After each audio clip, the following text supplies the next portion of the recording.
Hi, this is Brett Senkis, the Right Brain Business Attorney, and this is another video in our series about mastering business partnerships. This is the second video, or part 2, of a business partnership case study, a 50-50 partnership. So if you haven't seen video 1, go check that one out. If you did, just a very quick recap.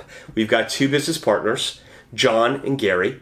They've been friends forever, went into business about 10 years ago. They have a division of labor. John does sales, Gary does operations. They have no business partnership type document. They're running this all out of a limited liability company, by the way. I use the term partnership all the time, as you know, and that doesn't mean it's actually a general partnership under state law. This is a limited liability company. It's member managed, and they're each a 50% owner, but have no documentation whatsoever. They hadn't had a meaningful conversation about the business or their relationship in over a year.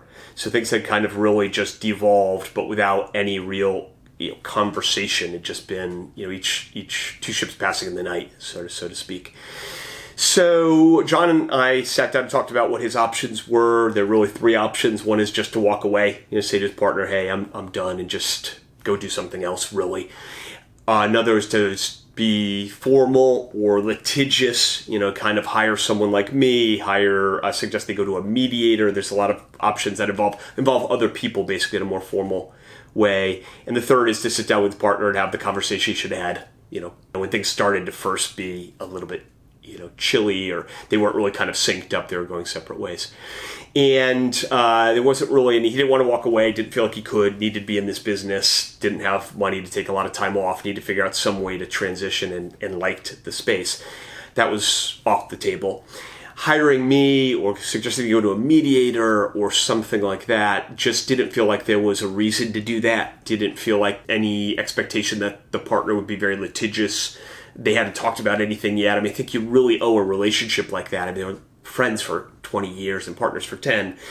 Probably the wrong move in most cases to not sit down and just kind of have a heart-to-heart. So we decided John's play here was to sit down and have that conversation with his partner. Now, we also discussed John coming in and sitting down with me a little bit and just mapping out a strategy, thinking through how to, what to say to the partner, what happens if it gets, if things turn nasty, just where are we going to go if this thing does devolve into litigation. John didn't do that. Didn't feel like he needed to do that. Maybe didn't want to spend the money. He just approached his partner. So I wasn't at the meeting, but John said it went well, fairly well.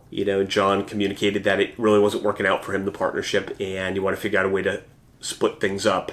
John explained what his expectation was, or his ask was. He didn't frame it as a demand, but he said, here's what I'd like to have happen. And his partner was not super receptive, but not difficult. Said, okay, we could talk about that and figure that out. And left the meeting, thought it was okay. Actually reported back to me that it went well. I think we're going to be able to figure this thing out. And 1 week later, his partner filed a lawsuit on him. So let's do a little bit of what they did well, what they did poorly, or what John did well at this point, where, the first time it was both partners we were looking at that stage, but now it's, how John's playing this out. Number one is that he made a decision with respect to how to act, and he acted decisively. So I didn't say this, but after we made the decision together that he's going to, approach his partner and sit down and have a heart-to-heart, and then John decided he didn't want to come in with me and map out a strategy, just, again, not sure why, but, felt like I'm just going to do this. He just did it, which is good. There was no reason to wait. Sometimes there is, right? Sometimes there's reasons. One could be that you got no money in the bank, and depending on how this thing goes with the partner, you might need to have some. Okay, that's a reason if you legitimately can put that money away in a few months, right? It's not a reason to delay forever, but that's one. Two might be if you were going to sit down with someone like me and map out a strategy. Well, then let's take a week or two or whatever it takes to get through that point and have more of your ducks in a row. So again, it's like if there's no reason to wait, just do it, right? This problem is not aging like fine wine. It's not getting better day after day. Like, you've got to just attack it. And John did that. So that was great. He didn't talk about taking the business. It's a 50-50 partnership. He didn't make formal demands. He didn't say, this is mine. He didn't frame anything like, I deserve the business, you don't. And was none of that. He talked about dividing the business up. And so it doesn't mean you can't have a demand like this. If you're just thinking, the only way I'm willing to break this thing up is if I take it for whatever reason. That may be unreasonable in a lot of cases. It may be somewhat reasonable in others. You may be able to get that. You may be able to not to. But you can have that desire, right? You can have that as your only acceptable outcome. But I wouldn't, in a very first conversation where you haven't talked to a partner really about the relationship with the business in a year, frame anything like that. The partner is likely to be just like backed into a corner. You're fearing that. It comes across as a demand. It doesn't sound like there's any room to work anything out. That first conversation, I've used the term before when people come to Jesus term, but of this like, hey, this isn't working. What are we going to do? I don't really mean to frame it that way in this context, not in a 50-50 partnership with no documentation and John has no right to the business. He's got to work through this amicably. But that first meeting needs to be very clear, decisive. This isn't working. If it would be possible to save the business, that's great, to set up what expectations or how they can turn it around. But in John's case, that ship had sailed and he wanted out. So to be firm is really important. To put anything out there that looks like a demand or here's what I expect, I'm not sure that first meeting is the right way to do that. I think my first meeting with my partner would be, if there was no way to save this partnership, in my opinion, it would be, listen, it's just not working for me. And I value the relationship and I want to work this out. Another thing John did well is he sat down in person with his partner. So this kind of a conversation, if you're going to go the direction of if you're still trying to preserve the relationship and get out of here in an amicable fashion, that requires that you sit down and have a candid conversation. Again, it needs to be clear. In John's case, where he's really committed to walking away, it needs to be decisive, but it should be relational. That kind of thing is not done with an email. It just isn't. That I'd almost put that in the camp of being formal and litigious. I mean, it's just like this middle strategy, this ground of I want out, but I'm willing to do it very amicably and work through it. That requires that you have that hard conversation, you have that in person, you work through these things, and that there be some understanding and some give and take. And there's so much relationship here. In this particular case, they've been friends for 20 years. They've been in business for 10 years. You just don't send an email late at night saying it's not working out. It's almost never going to play well. Even if your partner thinks the same thing, they're going to take the high road in a lot of cases. Whether or not they would have done that same thing and just sent you an email doesn't matter. They're going to get that email and think, what? Right? I mean, can't even come talk to me? Right? It's immediately going to condition it's going to put you into a context that isn't going to be super helpful for getting out of this in a way that needs to be amicable and done through some give and take and mutually through the relationship, right? So it's going to probably move you a little bit towards ultimately being in that camp of formal litigious. What they didn't do so well, so I talked about it earlier, but John probably should have spent a little bit of time and a little bit of money with someone like me to just plan things out, to talk them through. We did speak through, on initial consultation, we talked through the options and decided that sitting down and going this route and trying to exit in some amicable, negotiated fashion was the right move. So we did spend some time on that. But to talk through how that goes down, how do you communicate things, what happens if your partner doesn't take things very well, what happens if he files a lawsuit at some point, just sort of thinking through the different scenarios. So didn't do that, obviously, in this case, and he came out of the meeting thinking that it went okay and that there was a pretty good chance they were going to get down this negotiated, amicable path. And then the partner just turned around and filed a lawsuit. So I don't know if there was some context, communication, something John just didn't miss or pick up on at that meeting, or his partner just kind of threw him a wild card and just went this direction. But so it obviously would have paid in this case to spend some time thinking through contingencies and how we're going to play this thing depending on what your partner does. But it was particularly, it's always important and time well spent, I guess, because you don't know what's going to happen. You don't know how your partner's going to take things. I didn't mention an important fact earlier, but the partner, at the same time as filing that lawsuit, locked John out of the bank account. So that's another thing he didn't do well, which is he wasn't a joint account holder, or in business terms, a lot of banks will call it just an authorized signer. Actually, he was an authorized signer on the account, but when it was originally set up, the account was originally set up by his partner. And so all the documentation, they had no documentation other than a certificate of formation that was filed with the state, and then regular annual filings. The original certificate of formation just had his partner's name and information on it.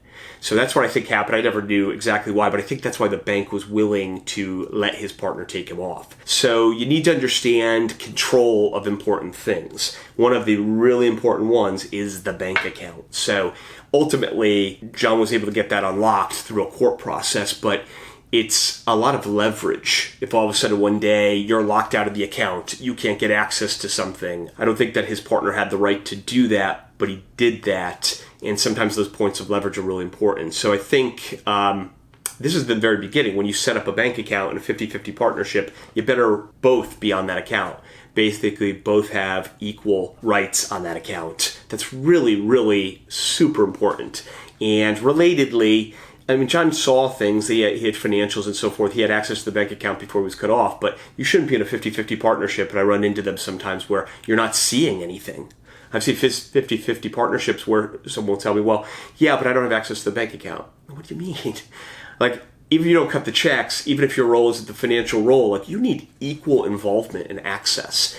And even if things don't go badly and get to the point that they did with Gary and John, it's like it's just a point of sort of control or leverage or like understanding and knowledge. Like, you absolutely have to be. That's a very fundamental thing, is that you're on those bank accounts and have insight into what's going on in the business, that you're not sort of playing a secondary role, so I hear that and I just think, I don't know, it just seems crazy to me that you wouldn't feel like you have equal access and equal right to write checks and know what's going on. And I mean, if it's 50-50, it really ought to be, you can have different roles in the world, but you really have equal, you ought to be peers here. Sort of 1% of all of the information and access from a financial standpoint is kind of crazy. So John's partner, Gary, didn't have a great case. I don't think so, at least. Ultimately, they were able to work things out. But what John's partner, Gary, decided to do, I think, what was in his head was, oh, shoot, this isn't going the right way. He's making certain demands. I think what he probably heard or processed, whether or not it was said or how it was said, I think Gary thought, I may not get out of here the way I want. I might lose this business somehow, or I might not be able to find a negotiated outcome. To take what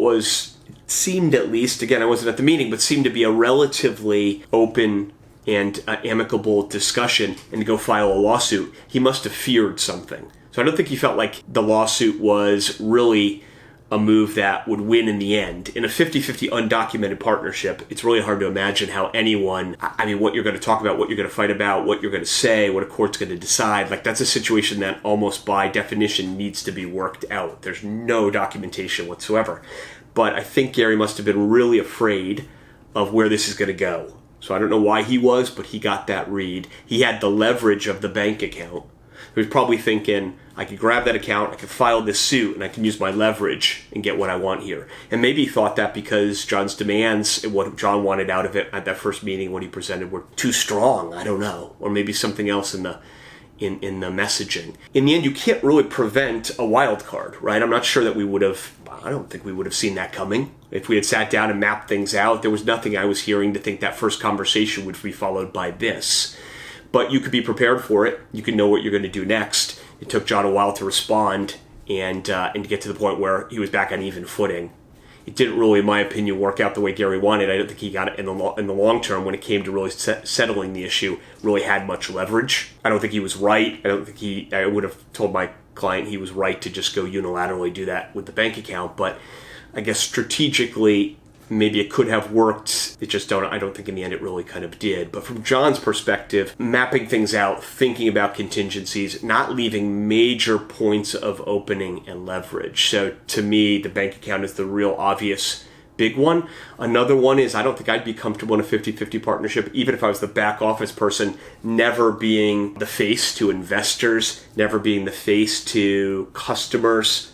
I mean, someone can handle that stuff, but to be a 50-50, I think you need some level of like equal information, access, visibility. I mean, at least make some efforts to have some of that, okay?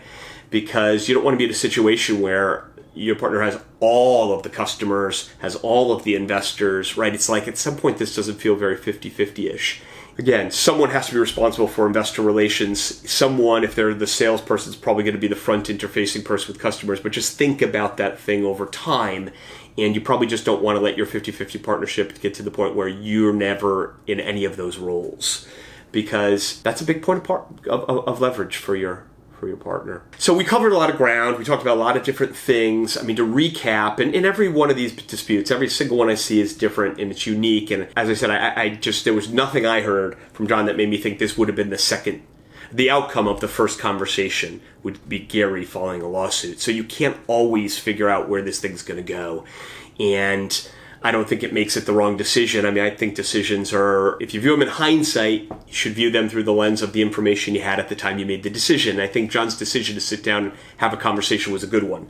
That just because Gary got litigious, John should have, I mean, that would have been probably the right move in this case, actually, is to get the jump on this guy who was going to go that direction. But I don't think that would have been the right move with the information we had at the time. So these are all unique situations. You have no idea how they're going to play out. But number one, you should always have documentation. I mean, if you're in business with your brother, your father, you want very clear expectations about how things are going to go. And people misremember things, and that tends to be at the heart of a lot of disputes is, well, this is how I remember it. Be clear about what expectations are. And if you're in a 50-50 partnership, you've got to have some documentation around how this thing goes down if you need to break it up. I mean, that's just absolutely, absolutely critical. Always. Number two, stay relational. And by that I mean you shouldn't go a year without having a meaningful conversation about the business or your relationship. That's just, things were devolving and getting worse and worse, and John was getting more and more upset about being in the partnership, and I'm sure his partner was too, right? And so this thing was just getting to the point where it's much harder to pull back together. If you haven't seen my video about beer dispute resolution, check that out. It's an interesting take, but essentially it's, don't get to the point where you need mediation and litigation and need to just say, we can't even save the partnership, we gotta just break it up. Like, there should be just a lot more in between. This partnership made sense for 9 some odd years. They were friends for 20 years. Like, you can keep that up, even if you decide you're ultimately going to break the partnership apart, it's not working. It's way easier to do that if you've been kind of communicating and talking, and just don't let it get to that point. So stay relational. And then number 3, always be prepared. Always be prepared. So John did the right thing by calling me and just talking through the conversation, thinking through ideas, talking about where is this going to go, how might this play out. Probably could have spent a little bit more time thinking through what next if this doesn't go well. But have documentation, stay relational, respect the relationship. Don't let it get to that point. Hopefully, again, you can't always prevent that, but try and be on top of it along the way. And then be prepared. Be prepared. Hope for the best. Prepare for the worst, that sort of thing. So if you got questions about this, you got other thoughts, you want to know a little bit more, fill in some details, wonder why he, I said one thing over the other. Again, these are very fluid situations, these partnership disputes, but we'd love you to chime in or reach out to me if you're going through one of these situations and you want some guidance, you want some help, you want someone in your corner, give me a call.